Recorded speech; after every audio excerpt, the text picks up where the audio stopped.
at what point can we expect or should we expect something to happen in Ottawa? Because it's a mess. Again, they're second last in the league. Only Anaheim is worse. And every year it's the same story. The rebuild's over. Big steps coming. They've got the pieces. They're terrible. Again.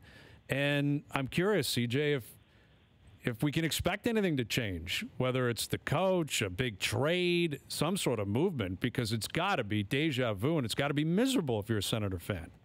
Yeah, there's huge pressure building on the front office there. I think maybe the best thing for them right now is they're on a California road trip, so they got a little distance from it for a week or so. But I mean, it doesn't leave though, CJ.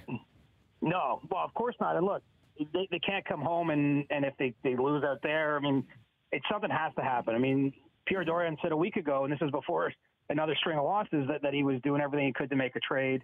He's been pretty clear that he doesn't want to make a coaching change. So, I think that they have to try to do something. What's crazy about their start, if you look at it, it's not like they've been blown out. I mean, they've been losing a lot of close games. I could see for a little while why they could say to themselves, all right, this is going to stabilize and work itself out. But, at a certain point, you can't keep saying that. I mean, the results are the results. And so I don't think that they can punt the whole season at this point. I think they have to try to do whatever they can to get back in it, and that's probably going to take a shock to the system. We all know they needed probably at least a D to start the year.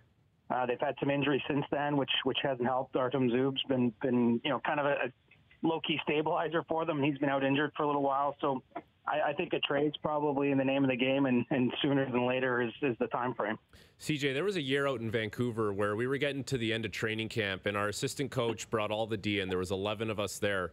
And he said, at some point, we're going to need every single one of you. Like, that's how many defensemen will need to play games this year.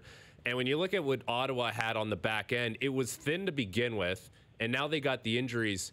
So should we look at that and say, okay, it's hard to make a trade for a defenseman at this point in the season, or it's just that's what they went with and they kind of rolled the dice there?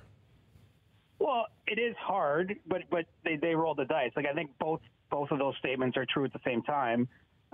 We've been linking them to Jacob Chychrun for the longest time with good reason. I think that there's certainly been conversations and there's a potential fit there. Chychrun's just started playing games for the Coyotes now. I believe tonight will be his first game back from injury after, an off-season surgery. So, that might still happen. But, Arizona wants 2 first-round picks or something equivalent to that for that player. And so, it's hard to make a trade like that because there's huge risk, obviously, if you're trading that kind of future capital, and especially if your team isn't ready. Imagine you made that trade, he was injured, he still hasn't played a game, and you're in the spot you are in the standings. We'll all be talking about how, that draft pick might be pretty good that they traded away. So, I think that they rolled the dice and hope that they could get through.